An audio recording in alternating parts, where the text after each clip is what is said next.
Good morning, everybody. How are you guys doing? Appreciate you guys sticking around. And my name's spelled wrong up there. It's actually Matt Frary. I'm the CEO of SmarterChaos. But we welcome everybody to sticking around and listening to our panel today. We have some amazing experts on the topic of influencer marketing, so hopefully you're in the right session. Basically, we're going to talk a little bit today about lessons learned from the Fyre Festival. If I could take just a quick poll here, how many people watched the documentary on the Fyre Festival, either on Netflix or Hulu? Okay. How many people didn't watch the documentary but still know what the Fyre Festival is? Okay, perfect. Thank you. All right, well, I want to introduce today Cronin from Shipped here. He's the Director of Growth Marketing. We have Rakhee Jogia from Rakuten. We have Emily Heathcote. She's Influencer Manager for Top Cashback. And RayAnn Ortiz, Influencer Manager for SmarterChaos. And so that's who will be joining us today. Real quick, I guess I'm controlling the slides.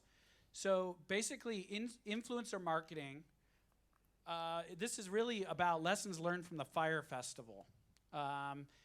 Just really quickly about myself. I am CEO of SmarterChaos and owner of Webfluential US, and we're an affiliate and influencer marketing agency. So just a couple quick stats. Influencer marketing global spend is going to be $5 to $10 billion by 2020. Word of mouth inspired marketing delivers 37% of greater customer retention rates. So we all know that the stats are out there. That's huge. Influencer is something that everybody's talking about. But really, we're going to dive into influencer done well and influencer not done well. Influencer marketing is the fastest growing online customer acquisition method today. So the Fyre Festival, some quick overview for those of you that don't know about it. The Fyre Festival was marketed as an experiential music festival on a private beach on the island of Great Exuma in the Bahamas. It was created by the rapper Ja Rule and an entrepreneur named Billy McFarland. And it was actually marketed by an influencer agency called Fucked Jerry. And the festival utilizes high-profile models and influencers to promote the festival as an influencer experience. So basically, on December 16th, 63 influencers simultaneously posted a vague orange graphic to social media with the hashtag FyreFest, and they garnered over 300 million impressions in 24 hours. An additional 400 influencer posted and got in on the action, creating millions and millions of impressions. Each of these influencers were paid very handsomely. Nobody was actually paid under $20,000 for this post. The highest paid one was Kendall Jenner at $250,000 for her post of that orange box. The festival famously flopped, duping more than 27 million from investors. And it delivered a terrible experience for the attendees, and it sent the organizer of the event to jail. So that's interesting because my first question is, what went right out of this marketing campaign? So I'm going to actually go to each one of you, and if you can just tell us a quick little bit about yourself and then answer the question, what went right? So, Riley, let's start with you. Riley's Director of Growth Marketing for Shipped. He has an agency where he helps manage influencers and has done a lot of innovative campaigns. So I'm super interested. I know this is a big topic, but what actually went right in a few bullets? So I'm Riley. I've been doing influencer marketing for about 5 years now. And after seeing the documentary and studying up on this, from an influencer marketing perspective, I think it was wildly successful and pretty brilliant. So when you look at influencer marketing now, the way the landscape of it, the industry, you can't look at it as a one-dimensional thing, right? You have to look at influencer marketing as multi-dimensional. So when you want to look at using influencer marketing to promote a festival that's never been done before, which is an experience, how are you going to have influencers post or promote something like that? So what they did, which is a concept that a lot of brands are utilizing now, and it's something that we do at Shipped, is they did an experiential influencer marketing event. So the process and how it was multidimensional is they built a list of some of the top influencers in the space. They invited them out to this island, right, so that they could sell this magical destination and this dream vacation, and they had the influencers partying. So when they had them come out and party, they had the influencers posting content while they were partying. So they had them posting stories, they had them posting on their feed, hashtagging Fyre Festival, starting to paint the picture of this vision of what this festival could look like. So from there, it was, I'm blanking out right now. So they created the experience. I mean, basically yes. what we talked about this morning at breakfast was we said it can't be a one and done. It can't be a wham bam. Thank you, man. Can't be a one and done. You thing. can't be an affiliate marketer and just say, hey, post this code, put it on your social media. I have amnesia. So what they did, long weekend. So they had their own content team there to also capture content of these influencers partying and having a good time, which was very powerful because in influencer marketing, you can't always just depend on the influencers to be promoting the message that you have out there. So they created a bank of content, which was special because now they had this powerful content that they could use on their own social media channels of some of the top influencers out there. They had very powerful creative that they could use and chop up to promote on with their own digital media ads. Yeah, I mean, they basically created this experience. Now, whether or not, and we're going to get into that in a minute with everybody else, but whether or not that experience was authentic or not is an interesting question. But they created this experience. They created the image. They created all this content. They got a recap video out of it. And what it led to was they were able to coordinate. Amazing imagery. Yeah, it was amazing. They painted this beautiful picture with all the right people. Basically, young guys like you were the target. I wanted to go, yeah. You wanted to go. In fact, I think you were almost booked. Definitely close. But yeah, they created this recap video that when they had all these influencers, when they coordinated this campaign and had them all post, they posted that orange tile, which was one disruptive content, and it pushed everybody towards this landing page of the recap of this marketing video, which they used to sell tickets to this event. So it wasn't a one-dimensional thing. They didn't just pay influencers to post to promote this festival that had never been done before. They had them come out. They provided an experience. They documented that experience, and they got as much value out of that as possible, which led to them selling tickets. From an influencer marketing perspective, it was very powerful, and it was successful. It did its job. So they created all of the content, they created the experience, etc. So Rakhee, talk to us a little bit about what you think.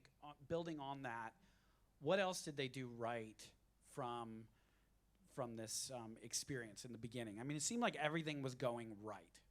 Yeah, absolutely. I definitely agree with what Riley said there in terms of it was experiential, right? You wanted to place them in that experience. You wanted them to live it, the buzz that was created as well. I think just taking a step back as well, in terms of the agency that they used, they executed incredibly well, right? They had coordinated that effort and the branding and the marketing and just the visual element of what they designed was spot on. And I guess to a certain degree, and we talked about this as well the other day, that was what essentially worked really well. What I would argue is, yes, we got those influencers on that island, and you paid a high price for those, right? So to a certain extent, it wasn't so much organic, because we talked about that. So once they were on the island, I mean, what else were they going to do? Right. They started to naturally fall into, that natural sense of enjoyment. They were there living it, breathing it. They were drinking, sitting on yachts, having a great time. Of course they were having a great time. But I guess you would argue if you weren't pushing them towards that, would that content be authentic? Do we think that they actually generated that content had we not kind of placed them in that position as well? But I would agree that the way they executed was sheer brilliance. Mm-hmm. Right, and so would we be even talking about this if the execution on the flip side had actually pulled off this amazing festival that they had hyped? would we be just talking about this as a major win, or what was it? I mean, what was it really? Let's go to you, Emily. What was it really that started to go wrong? So they're doing all this right. They've got these influencers, the content, everybody. It's beautiful people. It's yachts. It's very aspirational, right? Yeah. So where did we start to go wrong with this? For me, I think the execution was good, but there was definitely flaws in it. They obviously went for reach, and they did that really well. They reached, I think, 300 million people. And if they wanted reach, they definitely did that right. But they overpaid for all of those influencers. They could have honed in and got really specific. Obviously, the target audience, your average person can't go to a festival like that. They went for all these people, reached all these people that just couldn't go. It was really irrelevant for them. They didn't get the right message in the right place. And why they got reach, I don't think they necessarily reached the right people. And there was a huge cost in that. So they did. They bought reach. And what do you think that they predicated? Like, what did they base what they were paying these influencers on? They were paying mainly on reach, or was there anything else they were buying for that? I think they were trying to feed into this. Everybody wanted to be there. It was that fear of missing out. Nobody wanted to not be at the festival. They were really just trying to get this hype, and they definitely did. There was a lot of press around it as well. And if that's what they were going for, a brand awareness campaign, then they smashed it on that aspect. But they overpaid for the influencers that they got. So there was basically a claim in the investor materials, and I'll go to you, RayAnn. There was a claim that 40,000 tickets were available for this festival, and they sold 8,000 tickets, okay? So that means that this incredible reach that they had, this incredible branding, this campaign that everybody said was an amazing influencer campaign, as performance marketers, we look at it and we go, you only sold 25% of the inventory with these millions of dollars. And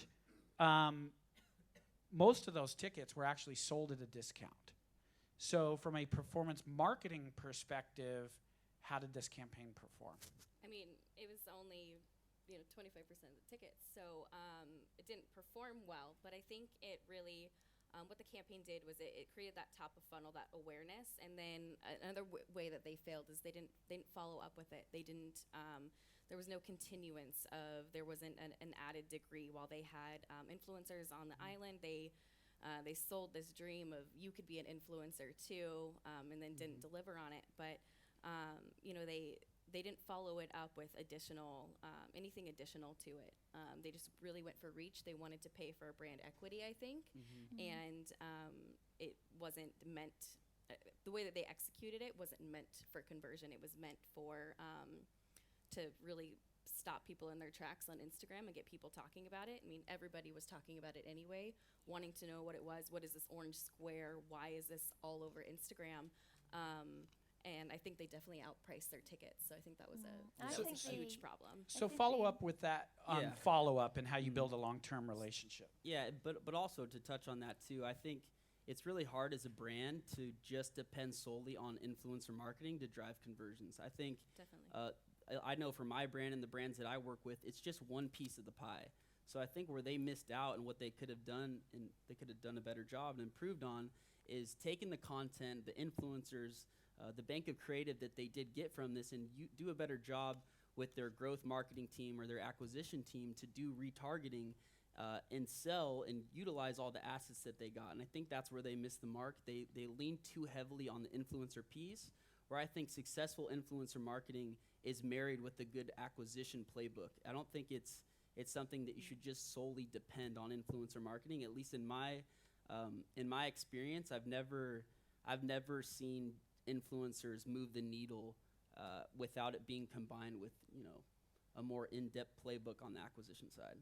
Yeah, and guys, talk a little bit about your own strategies. Let's go to Emily and talk a little bit about your own strategies. About, do you have a mainly transactional relationship? Because I think you deal with influencers a little bit differently, right? Yeah. So is yours mainly transactional? Is it long-term? Talk to us about how you work with influencers. So our sort of aim is to get new members to the site. So it's not that sort of ongoing relationship that you often see people working with influencers. Ours is all acquisition.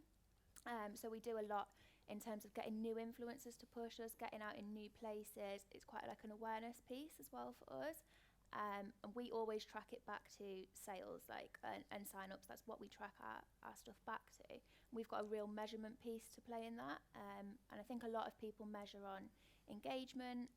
That's just not of interest to us. That's not what we measure on for us. Do you think you're missing out on any of the picture if you're not measuring those other things? So we do look at engagement, and controversially, I don't think so. Engagement, it just doesn't have an impact on us. Someone can if you go across your feed and you like something, does that mean you're going to purchase with that brand? Do you know it's a paid promotion? I don't know. I don't think engagement for us makes much of a difference. I know there's going to be a lot of arguments the other way to that, but for us, it's not something that we tend to look at. Well, we started doing simultaneously. We started working with FabFitFun, and FabFitFun is a huge brand in the U.S. in the subscription and fashion world. And this is an interesting part of the conversation because the moment that they launched their influencer campaigns, we also launched the affiliate program, and the two fed off each other very well. Every time they release a box on influencer, we see a spike in the affiliate world. So I'm interested in Rakuten's point of view when you guys are managing with influencers. I mean, you guys have some of the largest brands in the world. Yeah, you're exactly right. I mean, I think you mentioned it in terms of the strategies have to work together. So we've worked with one of UK's leading footwear brands, and actually their main strategy or objective was to find new customers, Zennials, in the US market. So it's a new market. It was an acquisition strategy. And I think from the get-go, we worked with the brands to understand what their brief and objectives were. So I think there's a level of expectations that need to be level set before you go into the campaign. They were very much thinking short term, but I think overall, just knowing that we wanted to actually build this into a long-term strategy, I think we wanted to build on trust and then show them what the performance would look like. So we used the influencer strategy alongside their affiliate marketing to build that out. So essentially, we launched the influencer campaign. We actually recruited some great micro-influencers that talk to their audience, right? So people who are actually authentic to themselves, had their own experiences where we were able to work with the brand to show them, here's what the brand stands for. This is their heritage. This is how they work. However, you have your own voice. You have your own experiences. We're kind of opening up that creativity for them to be able to talk to that. So through that, we were able to kind of use our tracking and attribution to look at where in the funnel did we see them fit. And through the attribution tracking, we saw, I think, something like 60% of the traffic that came to the site were singular touch from that single channel into onto that brand's website, which is ultimately what their main objective was. And then we obviously track everything down to conversion. So we weren't kidding ourselves when we knew we aren't looking at an ROI here when we were building this campaign out. But that was an additional bonus when they started to see the sales and conversions off the back of that. Now, I think when we present those results, we need to say it's not a short-term campaign. We now need to look at what really worked, re-engage with the influencers we feel, build that relationship in a long-term strategy, and start to bring in more of those types of customer types as well. So I think building on that relationship is really important. Right, and so let's talk a little bit about macro versus micro influencers. I mean, in the case of the Fyre Festival, we all agree this was primarily driven by celebrity influencers, right?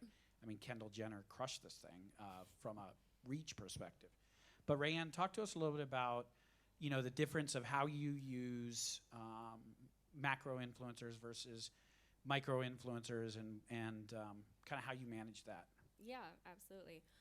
So when you're working with influencers, it's super important. A lot of the time, what we like to do is we like to spread the budget between multiple types of influencers. So not just working with only micro, mid-tier, but also going and using that celebrity brand equity to create a reach, to create that buzz, but then utilizing smaller micro influencers to work with on a long-term campaign to where they are their audiences may not convert on the first impression, but the second, third, fourth the more continuous you are with those influencers, those micro influencers, their audience, they have that authenticity, they have that trust in them.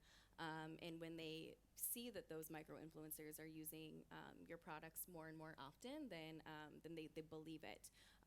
And oftentimes with influencers using, they are their own brand. And so we're seeing that even micro influencers, really micro influencers over celebrity style, they want to be authentic to themselves and their brand, and so they're not going to use products that don't represent them or represent their followers or the community that they've built. So that's a lot of the strategy that we like to use. So I have an interesting statistic around that. So there was a poll done by an independent research firm that actually polled influencer managers, marketing managers, and they said that it was Influencer Marketing Hub did the study, and they said 280 marketers were polled, and 83% of those marketers said that the Fyre Festival was a success. However, here's the interesting thing. Of those 83%, 94 said they would unlikely use big name influencers again. So there's a tendency now after the fallout from this to move away from celebrity influencers. So because of the cost and complexity of dealing with those influencers, 94% decided after watching the fallout from the Fyre Fest that they won't use celebrity influencers and focus on smaller influencers. So my question to the panel, whoever would like to take it, is do you see a place for celebrity influencers, or is it going to all be micro influencers from here on out? I think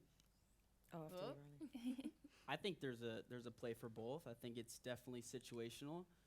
With micro influencers, I think they definitely have more trust because they're more relatable to their audience. But I think if you have the relationships and you have the ability to work with big celebrity influencers or macro influencers, I don't think that just using the Fyre Festival as an example should keep you from wanting to work with them. I know with our brand, we don't just look to work with big influencers to do just a review post. It's the same type of